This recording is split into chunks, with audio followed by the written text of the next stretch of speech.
Banking sector को अगर देखें तो बैंकिंग सेक्टर ने भी एक अच्छी चाल ली है और इस हफ्ते के दौरान आपको मॉनेटरी पॉलिसी भी देखने को मिली। उसमें ब्याज दरों के मोर्चे पे तो कुछ नहीं हुआ, रेपो रेट स्थिर रहा, लेकिन सीआरआर में एक ठीक-ठाक 50 बेसिस पॉइंट की कटौती हो गई। तो उससे अच्छी खासी लिक्विडिटी सिस्टम में आ जाएगी। तो इस फैसले के बाद क्या बैंकिंग सेक्टर के लिए आउटलुक कुछ बदला है? बैंकिंग सेक्टर के लिए आउटलुक और पॉजिटिव हुए हैं, मुझे ऐसा लगता है।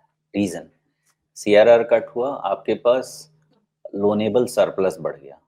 आप उसको और जाके लोन दे सकते हैं, जिस पे आप नहीं कमा रहे थे, उस पे कमा सकते हैं। दूसरा, किसी भी आने वाले समय में आप अब ये आशा रख सकते हैं कि रेपो रेट कट शुरू होगा। ये एक प्रोसेस है, ये एक फ़ेज़ है।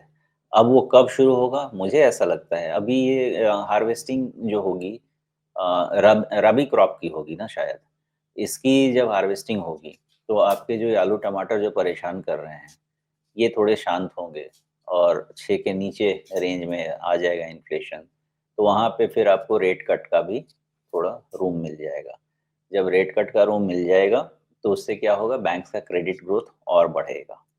तो इन सब को मिला के मुझे, और तीसरा, बैंक्स वैसे भी अंडररेटेड चल रहे हैं। इनका रन आया नहीं है। रन इसलिए नहीं आया था बिकॉज़ डिपॉज़िट ग्रोथ नहीं हो पा रहा था।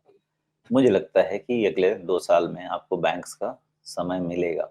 बैंक के साथ प्रॉब्लम ये है कि ये सारा डिस्टेंस 2 साल का 3 महीने में कवर करके खत्म कर देता है। इतना तेज़ भागता है और फिर उसके बाद सो जाता है।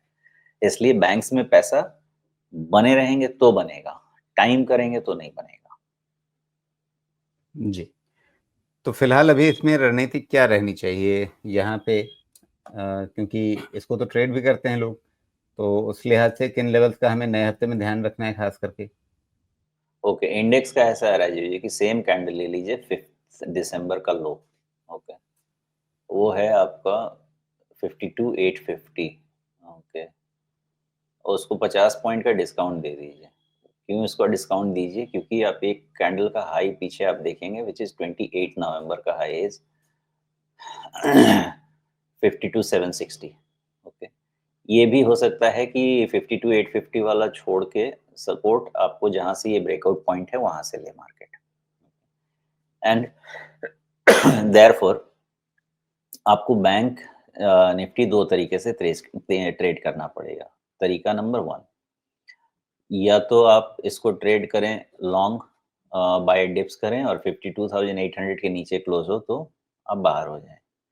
या अगर इंट्राडे 52,700 के नीचे भी नहीं सस्टेन करता है, नीचे ब्रेकडाउन हो जाता है, तो भी बाहर हो जाएँ और रीथिंक करें।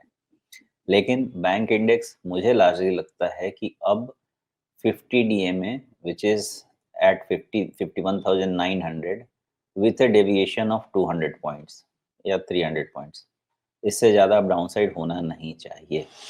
ज़्यादा से ज़्यादा एक गैप है जो आप देख सकते हैं 51,300 तक का है।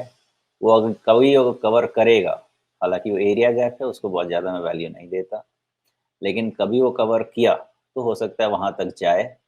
उससे ज़्यादा डाउनसाइड बैंक की होनी नहीं चाहिए and therefore bank nifty becomes buy dips candidate.